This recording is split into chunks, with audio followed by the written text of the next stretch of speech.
Bom, estou descontraindo aqui já antes de começarmos os nossos assuntos, né, de hoje, que é o Código Florestal, no quadro Seus Direitos, que nós vamos apresentar aqui. Eu estou com o advogado Evandro Grilli, que vai esclarecer, porque tem muita gente que ainda não sabe, né? Ouviu tanto falar, noticiários, jornais, internet, até atores, né? Fazendo manifestações a favor do Código Florestal. Afinal de contas, boa tarde, Evandro. Boa tarde. O que é o Código Florestal? A realidade do Código Florestal, ela impacta o campo brasileiro, né? O Código Florestal é uma lei, é a lei que no Brasil estabelece de que forma nós vamos fazer a proteção das nossas florestas, das nossas matas ciliares, daquelas áreas que são importantes para o meio ambiente. Mas ela se destina basicamente às propriedades rurais. Então, como 90% da população brasileira reside na zona urbana, né, acaba muitas vezes participando de um debate falando sobre um assunto que na verdade não conhece de fato, e a gente viu muito isso, né? A gente assiste muito isso na questão ambiental. Vimos aí polêmica de atores envolvidos, gente pedindo até o veto do código, né, que é uma grande bobagem, né? Nós tivemos, na verdade, sem saber o que era. Exatamente. Né? Esse é o terceiro Código Florestal que o Brasil tem. Nós tivemos um na década de 30, que veio por decreto do governo Vargas. Depois nós tivemos na década de 60, 65, que vigorou até agora esse ano de 2012, que foi substituído pelo novo Código Florestal. A grande verdade é que os outros dois primeiros Códigos Florestais, eles não foram aplicados, eles não saíram do papel. Então, as proteções que foram estabelecidas por eles, elas sofreram uma série de modificações que começaram ainda no governo Fernando Henrique, com medidas provisórias que foram reeditadas milhares de vezes, mas que não entregaram para a população brasileira a proteção ambiental. Muito pelo contrário, acabaram mergulhando o campo brasileiro e o agronegócio numa situação de ilegalidade que era ruim para todo mundo. Porque quando um produto brasileiro sai para ganhar o mercado internacional, a primeira coisa que apontam para ele, para diminuir a competitividade do Brasil, é que o campo brasileiro não respeita o meio ambiente. Sim. Então agora nós estamos diante de uma nova legislação. Alguns ambientalistas não gostaram, alguns ruralistas entenderam que poderia ter sido melhor para eles, mas na verdade nós construímos uma lei de consenso e para fazer consenso tem que se ceder um pouquinho aqui, um pouquinho ali. Sim. Então, nós estamos com a possibilidade de, pela terceira vez, ter uma lei florestal brasileira e essa lei florestal ser efetivamente aplicada e efetivamente gerar efeitos positivos, né? Algumas mudanças foram estabelecidas aí e as principais são as determinações de reserva legal e de área de preservação permanente. O que é isso para o telespectador que não tem isso no seu dia a dia compreender?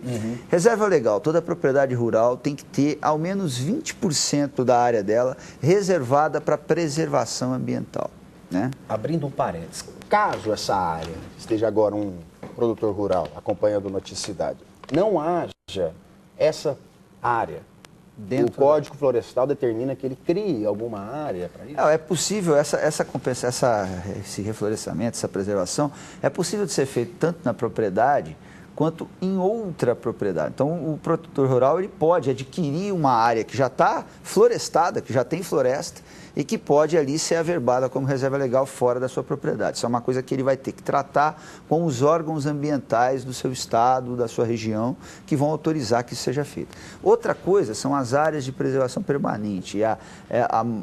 O apontamento mais comum dela é a margem dos rios, são as matas ciliares, mas também tem área de preservação permanente em topo de morro, em beira de praia, tem uma série de situações em que a área de preservação permanente, mas o que influencia mais a nossa região especialmente são as APPs de beira de rio, são as matas ciliares.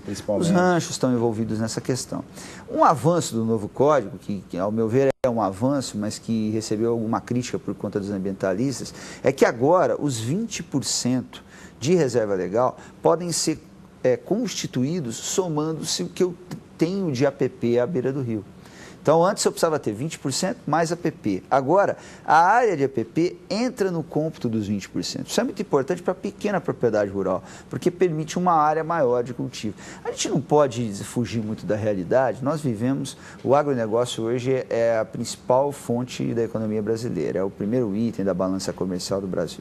E ele tem as suas responsabilidades, precisa assumi-las. Mas nós precisamos entender que em algumas regiões a coisa já chegou a tal ponto que não dá para você regredir e trazer de volta a criação de florestas em locais em que você depende, por exemplo, da produção de álcool, da produção de soja. Isso está lá, não tem muito o que fazer com redução de área plantada. Então nós precisamos criar essas bacias de compensação, núcleos de compensação.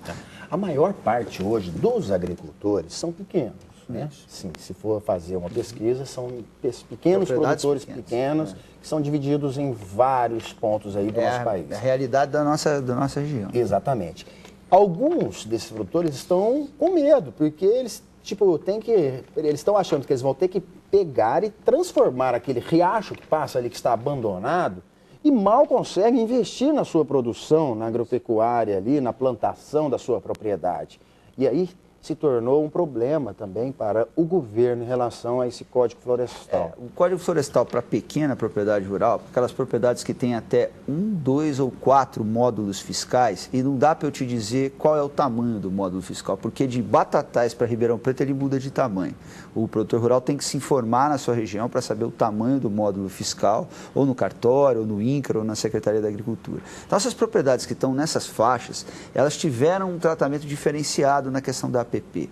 A APP, basicamente, no antigo código, era de 30 metros. Hoje, para propriedades até um módulo é de 5 metros, entre 1 e 2 ela é de 8 metros e de 2 a 4 módulos ela é de 15 metros. Então, houve uma redução, justamente para respeitar essa realidade, de que se eu aumentar muito isso e fazer valer os 30 metros, muita gente perde muita área e torna a propriedade muitas vezes inviável, e ninguém quer isso.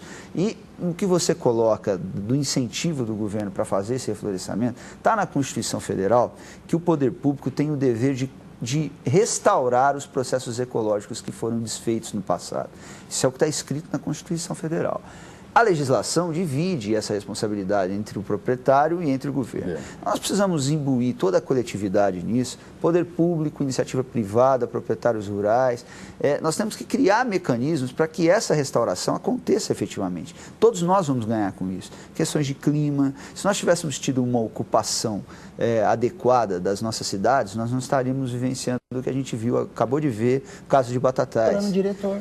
Ribeirão Preto teve esse problema também. Agora nós avançamos um pouco, temos a obra aí que... Crescendo sem planejamento. Exatamente. Então, é necessário colocar isso para se aplicar. Nós vamos regularizar o campo brasileiro, nós vamos colocar os nossos produtos lá fora com um atestado de que cumprimos a legislação ambiental, que isso hoje é questionado internacionalmente, e vamos ganhar todos nós, porque ninguém quer o meio ambiente desajustado, desarrumado. Mesmo o produtor rural, ele precisa do meio ambiente funcionando adequadamente, porque ele vive do meio ambiente. Exatamente. Então, o governo precisa, sim, criar linhas de incentivo fiscal, criar financiamento para isso. E até já há algumas iniciativas de grandes corporações que querem investir até para geração de crédito de carbono, porque quando você planta uma floresta, você tem geração de crédito de carbono. Então, temos que buscar isso. Para finalizarmos, rapidamente, como que o governo vai fiscalizar isso tudo para o nosso país, hein, Evandro? Eu acho que você pegou o ponto.